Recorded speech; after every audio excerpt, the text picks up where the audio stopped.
Leaders anticipate, losers react. What is the number one factor between success and failure for most people? I would suggest to you is their energy. Low energy equals low results. I don't care who it is. High energy, you will keep pushing through till you find the result. There's 3 skills to master if you want to do well in any market, if you want to change your financial world, if you want to change your relationship. First fundamental to master your life is you have to become very good at recognizing pattern. If you recognize patterns, you will not be fearful anymore. When you know what patterns are, your fear disappears. Things become predictable. What gives you the advantage in life? What's the biggest advantage? Anticipation. Anticipation is the ultimate power. If you can anticipate where things are going, if you can anticipate what's happening in the market, if you can anticipate what's going on in your relationship, you're going to do really well. How many of you have ever played a video game against a child? Why are they so superior to you in these games? Is it because they're younger, smarter, faster? No. It's because they played this game before. Anticipation is power. See, they go and you're reacting. They know the first bad guy's on the left because they played it so many times. Next bad guy's here, next bad guy's here. They know. So there's no fear and there's no reaction and they anticipate.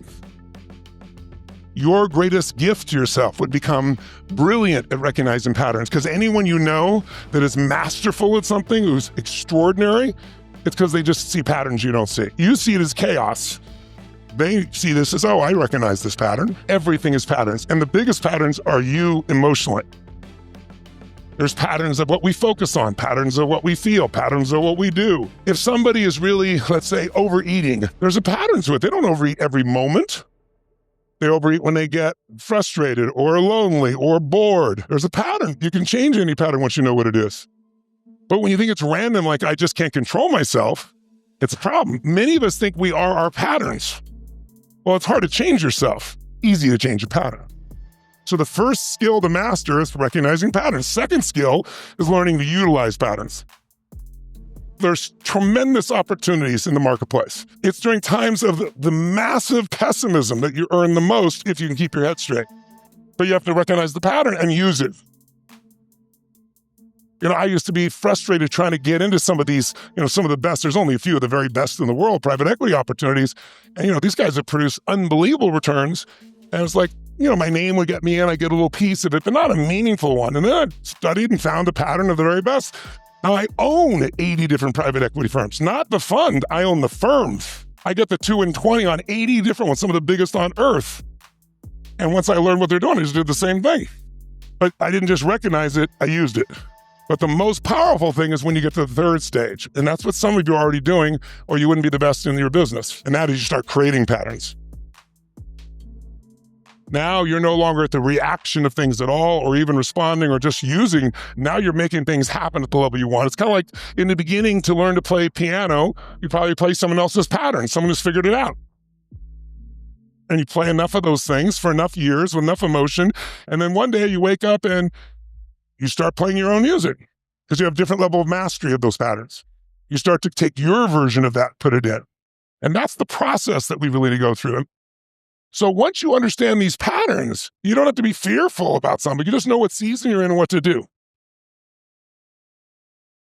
So in order to do that, there are certain patterns that I want to take you through today that can help you maximize your results. Energy is the base of everything. And most of us have very low energy because since COVID, our society has changed so much. People don't even want to go to work. And so now the base level of energy in our society is so low. The lower your energy level, the more life looks terrible, the more overwhelmed you get, the more stressed you get. When you're really in a great place, when you have really high energy, our energy affects everything. And most of us, we're like fish in water. We don't notice it. When you're in a high energy, positive state, do you perform at a higher level or lower level? You treat people better or worse? Do you enjoy your life more or less? So it's intelligent to be in a positive state.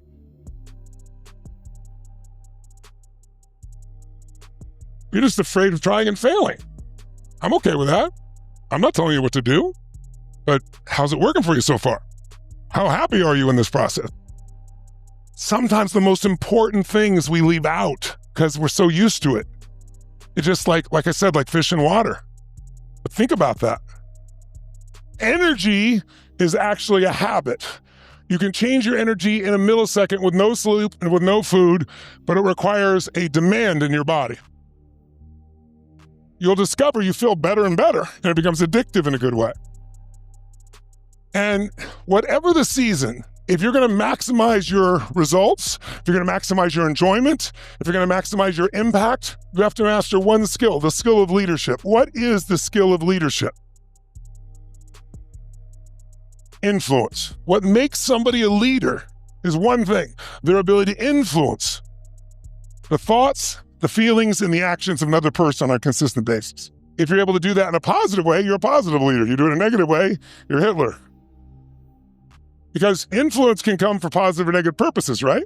But if you and I are going to be people of influence, we have to understand something. We're usually good at influencing people who are like who? Ourselves. So here's the problem. Most people are only good at influencing people like themselves. You're good with that kid, but not so great with the other one. Why? Because in order to influence someone, you need to understand what already influences them. I'll say that again. In order to effectively influence someone, you have to know what already influences them. So we have to understand each person is influenced slightly differently. But there are two universal things that influence. And if you know these, you can influence anybody. And what are they? Two forces. Number one is the state that that person is in that moment in time. A mental, emotional state. If somebody's in a pissed off, angry state, are they likely going to behave very different than if they're feeling playful? Of course, you know that. But interestingly enough, if you can get a totally different answer from someone in a totally different state. So the first thing it does is states. If we want to influence ourselves, we have to change our state quickly. If we want to influence others, change state. I'm going to show you multiple ways to do it. And then long term, what influences people is what we call their blueprint or their model of the world. That's another way of just describing we all have a set of beliefs, a set of values, a set of expectations about how we should be, about how other people should be, how people should treat us, how we should treat others. What influences people the most? Is it what you say? Is it how you say it? Or is it the state you're in when you say it? When you use more of your creator's gifts, the gifts your creator gave you, you get to experience more of those gifts. It's that simple. If you want more joy, then think about this. You need to do more joy. You don't need to focus on the action. You need to put yourself in a state where that action happens automatically. See, when you're in a certain state, no one has to tell you what to do. It just flows, doesn't it? You have a great computer, you don't have enough electrical power, it's not going to put out what you want.